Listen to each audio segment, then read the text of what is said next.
So Plato and Aristotle were interested in lots and lots and lots of different questions. Some of them were the questions that we think of as philosophical questions. Today, what is the nature of goodness? What's the difference between a political organization that's just and one that isn't just? And what's the nature of the gods? Is there an afterlife? What we do today is we ask a lot of the same questions, but we have a bunch of questions that come along with them that have gotten much more specific. So for example, we want to know what's the difference between a just state and an unjust state.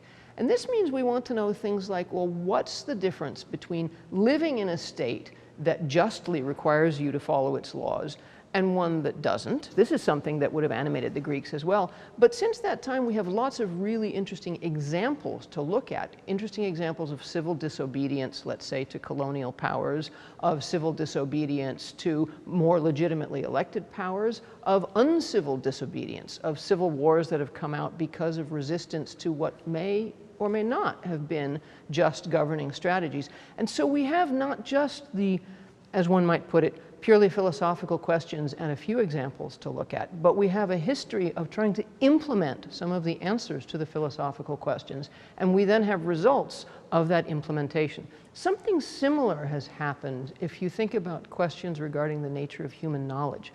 So, for example, both Plato and Aristotle were interested in questions having to do with where our knowledge comes from. Does it come from something that we figure out just by using our own minds? Does it come from stuff we get in through the senses? Today, we have people who look at parts of that question. So for example, people who are interested in philosophy of physics want to know what it is that modern physical theories tell us about the world and how those theories are related to the experiments that ground them.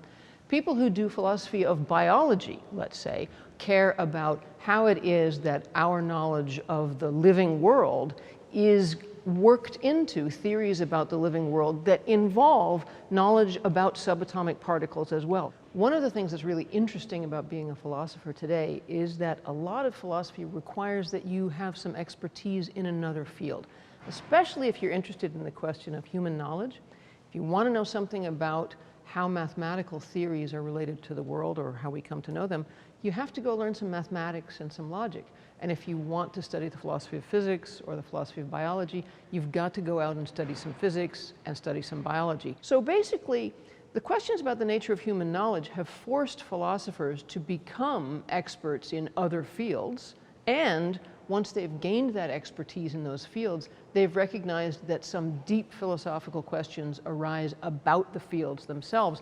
And so philosophy has just gotten richer and richer as it has engaged with the special sciences. People usually think about philosophy as being engaged just with big questions, the kinds of things that Plato and Aristotle might have asked about, having to do with justice and knowledge, etc. And we do still ask those questions today, so in a sense it's a continuous field. But there are ways in which our ways of asking those questions have changed as the world has gotten more modern.